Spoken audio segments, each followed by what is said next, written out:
Movie की शुरुआत में सारा नाम की एक लड़की को देखते हैं जो काफ़ी ज़्यादा डर रही थी। वहाँ पर उसका बॉयफ्रेंड भी होता है, वो उसे शांत करने की कोशिश कर रहा था। सोनिया उसे बताती है मैंने कुछ देखा है जो मेरा पीछा नहीं छोड़ रही। और तभी उसे कुछ दिखाई देता है जिससे वो और ज़्यादा डर जाती है, अपना कंट्रोल खो देती है। और तभी वो एक फोक की मदद से वो अपने गले पे स्टेप कर देती है। तेज़ी से ब्लड निकलने लगा जिससे उसका वहीं पर ही मौत हो जाती है। यहीं पर एक डॉल पड़ी हुई थी, इसे दिखाकर ये सीन इधर ही कट हो जाता है। अगले सीन में हम एक फैमिली को देखते हैं जो हाल ही में एक नए टाउन में रहने के लिए आए हुए थे और आज के दिन चर्च में कम्युनियन फेस्टिवल मनाने आए हुए थे। जैसे ही फेस्टिवल शुरू होता है हमें उस फैमिली की बड़ी बेटी सारा को देखते हैं जिसके साथ उसकी मॉम बैठी हुई थी। कम्युनियन ख़त्म होने के बाद सभी लोग बाहर आ गए थे। यहाँ तभी एक डरी हुई औरत सारा के पास आई। उसे उसकी बेटी मैरिसल नहीं मिल रही थी। वो बताती है इसी चर्च में एक कम्युनियन ख़त्म होने के बाद उसकी बेटी खो गई। आज तक उसे उसका बेटी नहीं मिला। तभी उसका हस्बैंड और इस चर्च का फादर आके उसे यहाँ से ले जाता है।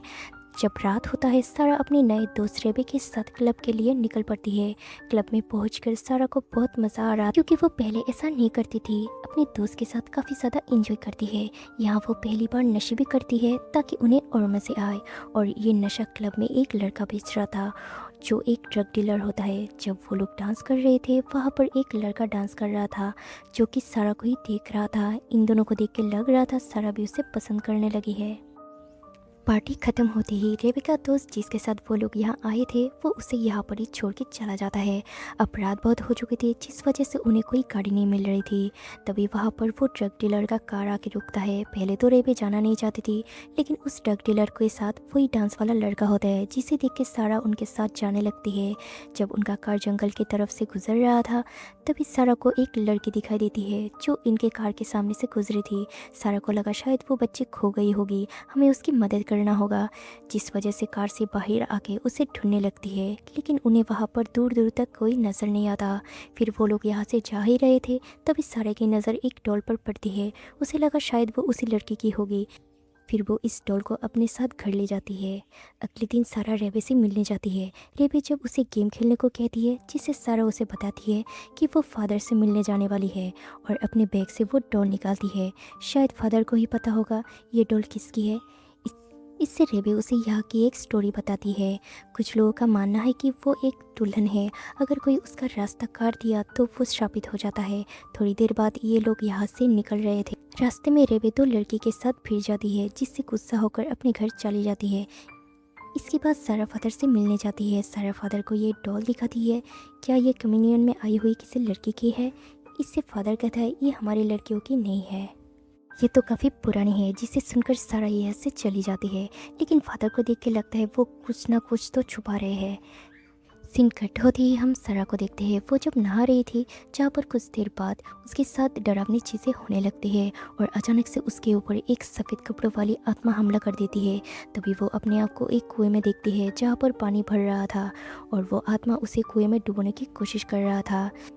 सारा डर के मारे ज़ोर ज़ोर से चिल्लाने लगती है जिसे सुनकर उसके मॉम डैड बाथरूम में आकर सारा को संभालने लगती है जो चिल्लाने के बाद बेहोश हो जाती है। उसके मॉम डैड उसे होश में लाते हैं।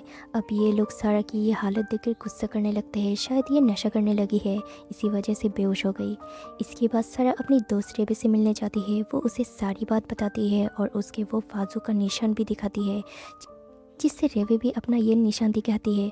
उन्हें लगा शायद उस पिल्स की वजह से हुआ होगा। इसके बाद ये लोग उस ड्रग डीलर के पास जाती है, उसे ये निशान दिखाता है। वो उसे बताता है मैं खुद उसे यूज़ करता हूँ, मुझे तो कुछ नहीं हुआ। इसके बाद ये लोग यहाँ से चले जाते हैं। तभी सिन ड्रग डीलर के ऊपर फोकस करता है। वो आईने में अपना निशान को देखता है, मतलब वो ड्रग डीलर भी उनसे झूठ बोल रहा था।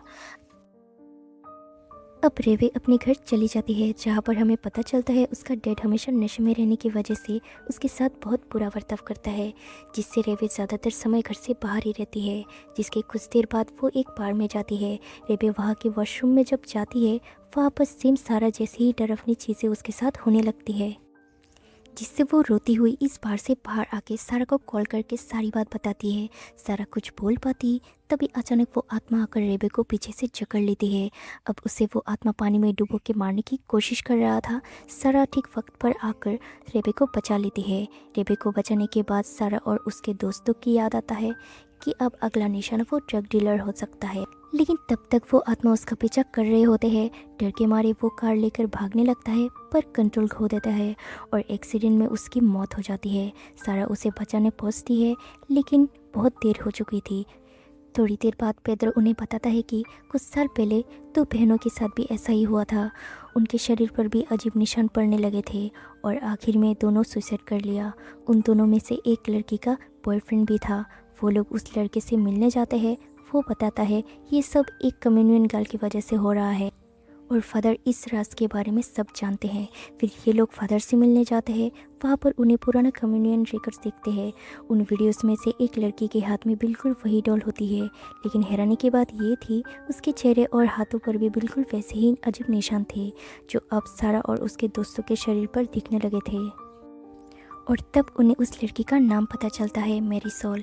ये नाम सुनते ही सारा को अपनी बहन के कम्युनियन वाले दिन याद आता है जब एक औरत अपनी गायब बेटी मैरीसोल के बारे में पूछ रही थी।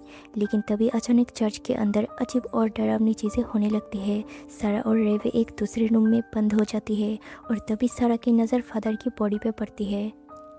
शायद फादर को भी ये मैरीसोल की आत्मा ने मारे होंगे। दूसरी तरफ अब पेड्रो की बारी आ चुकी थी। मैरीसोल की आत्मा उसे पानी में डुबो के मारने की कोशिश कर रहा था, लेकिन काफ़ी मुश्किलों के बाद सारा और रेबे वक्त पर पहुंचकर पेड्रो की जान बचा लेती है। कुछ देर बाद रेबे के डैड उसे बाहर देख लेता है और उसे ज़बरदस्ती घर ले जाता है क्योंकि वो आज स्कूल नहीं गई। घर पहुंचते ही वो उस पर चिल्लाने लगते हैं। रेबे डर के मारे अपने रूम में चली जाती है, लेकिन अचानक मैरीसोल की आत्मा वहाँ आ जाती है और रेबे को मारने की कोशिश करती है। घबराहट में रेबे एक चाकू उठा लेती है, लेकिन तभी उसे लगा फिर से मैरीसोल की आत्मा आ गई। गलती से वो अपने डैड को ही चाकू स्टेप कर देती है। इधर सारा और पेड्रो मैरीसोल की मॉम से मिलने उसके घर जाती है। सारा अपने बाजू पे बनी निशान दिखाती है जिससे वो समझ जाती है इनके साथ भी मैरीसोल जैसी चीज़ें होने लगी है। वो उसे बताती है उसके निशानों की वजह से सब कोई उसके निशान देखकर उससे अजीब समझने लगे थे। कोई उससे प्यार नहीं करता था, सब उससे दूर रहने लगे थे। मैरीसोल की माँ बताती है कि एक दिन वो किसी खंडर के पास थी और फिर अचानक कोई उसे अपने साथ ले गया। लेकिन तभी मैरीसोल का खतरनाक बाप घर लौट आता है और सारा और पेड्रो बिना वक्त गवाए वहाँ से भाग निकलते हैं। अब रात में इनसे मिलने रेबे आती है जो कि इन्हें सारी बात और कहती है वो अब इस टॉर्चर को और नहीं झेल सकती। इसके बाद सारा इसको समझाती है और अगले सीन में तीनों खंडर के पास जाते हैं और वहाँ जाकर तीनों एक ऐसी जगह पर पहुँचते हैं जहाँ पर मैरीसोल की आत्मा उन्हें मारने की बार बार कोशिश कर रहे थे। इसी बीच फिर से सारा को खींच के कुएं में ले जाता है। फिर वो मैरीसोल की आत्मा सारा के गले आके लग जाती है। पहले तो सारा उससे डर रही थी, फिर सारा को याद आया ये उससे प्यार मांग रही है। फिर वो उसे अपने गले लगाकर उसे प्यार करती है। तभी वो दोनों पानी के अंदर जाने लगते हैं और धीरे धीरे मैरीसोल की बॉडी एक स्केलेटन में बदल जाता है। इसके बाद ये लोग यहाँ से घर चले आते हैं। सारा अपने साथ रेबे को अपने घर ले जाती है। थोड़ी देर बाद सारा जाके देखती है उसकी छोटी बहन उस डॉल को हाथ में पकड़ा हुआ था। तभी वो लोग नोटिस करते हैं अब वो निशान उसकी बहन के हाथों में भी आने लगा। तभी वहाँ पर हलचल होना शुरू हो जाता है। तभी घर के कोने से एक डीमन बाहर आता है।